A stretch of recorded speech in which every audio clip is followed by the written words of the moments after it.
Fala galera, hoje eu vou mostrar para vocês aqui a dedução da terceira lei de Kepler. Lá nas aulas da UBA a gente estudou sobre a força gravitacional e também sobre o que é o centro de massa de um sistema, né? Por exemplo, aqui eu tenho um sistema binário de estrelas em que tem aqui a estrela 1 e a distância dela ao centro de massa, e a estrela 2 e a distância dela ao centro de massa. A gente vai usar esses conceitos para poder deduzir a terceira lei de Kepler a partir da força gravitacional, certo? Antes de começar, já deixa um like no vídeo e se inscreve no canal para não perder o conteúdo de astronomia do canal, beleza? E se você gosta desse tipo de vídeo, mostrando alguns bizus, algumas coisas rápidas, deixa aí nos comentários para que eu possa trazer mais, né? Até ideias você também pode deixar aí, beleza? Então vamos lá. A primeira coisa que a gente vai fazer é comparar a força gravitacional com a força centrípeta. Ambas vão ter aqui a mesma direção, né? Vão estar aqui na direção do centro de massa. A gente vai comparar força gravitacional com força centrípeta.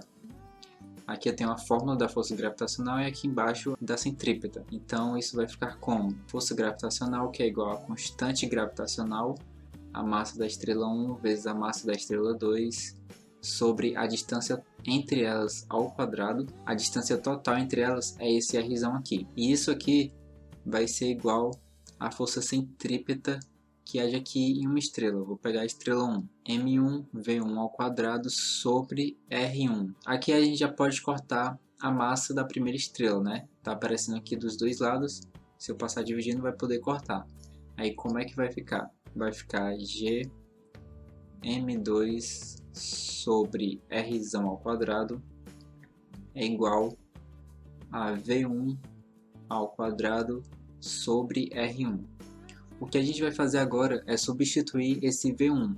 Aqui a gente está usando um caso aproximado, considerando as órbitas circulares, tá? Então a velocidade da estrela 1 na órbita vai ser igual a 2πr1, ou seja, o comprimento dessa circunferência aqui, sobre o período, né? O período vai ser igual tanto para a estrela 1 como para a estrela 2. Como a velocidade está ao quadrado, eu vou elevar essa equação aqui ao quadrado. Vai ficar sobre R1. Isso vai ficar como 2π ao quadrado, 4π ao quadrado, vezes R1 ao quadrado, sobre o período ao quadrado, vezes R1. Agora eu posso cortar esse R1 de baixo com esse ao quadrado aqui de cima, né? Como é que vai ficar a nossa equação agora? G m2 sobre Rzão ao quadrado é igual a 4π ao quadrado sobre p ao quadrado, que multiplica R1. Por que eu isolei o R1 aqui? Porque a gente vai substituir ele.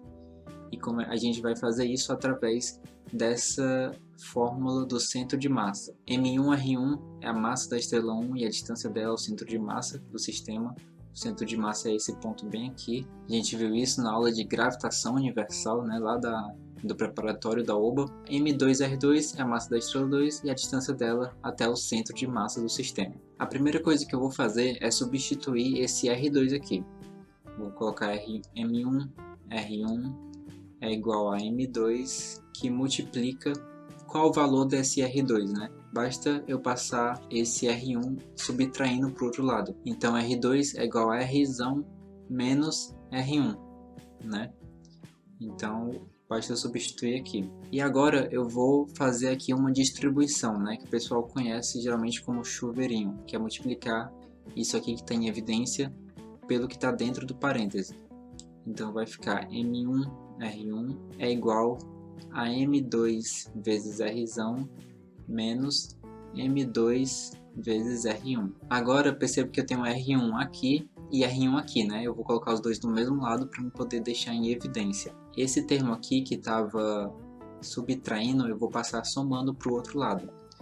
Então vai ficar M1R1 mais M2R1.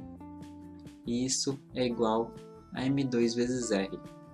Agora eu vou colocar esse R1 em evidência, ou seja, eu vou fazer o oposto do que eu fiz aqui na distribuição, né, do chuveirinho. Então vai ficar R1 que multiplica M1 mais M2. Isso é igual a M2 vezes R. Agora, basta isolar o R1, né, que a gente vai ter o que a gente quer. Fiz aqui de uma forma bem passo a passo, né, que é para poder qualquer pessoa acompanhar bem, né, não se perder. Então esse aqui é o resultado final do R1 que a gente vai substituir aqui em cima. G vezes M2 sobre R ao quadrado é igual a 4π² sobre P ao quadrado, que multiplica o R1 que a gente obteve, que é M2 vezes R sobre M1 mais M2. Aí agora a gente pode cortar esse M2 aqui, ó, já que ele está tanto desse lado como desse, né? Se eu passar dividindo, eles vão se anular. E agora a gente só precisa reorganizar isso daqui para ficar daquele jeito que a gente conhece da terceira lei de Kepler. Primeiro eu vou passar esse p² multiplicando aqui para cima. Vai ficar p² sobre... Aqui tem r², né? Mas também tem um r aqui que eu vou multiplicar com ele. Então vai ficar r². Isso vai ser igual a 4π² sobre... O g que estava aqui em cima vai passar dividindo.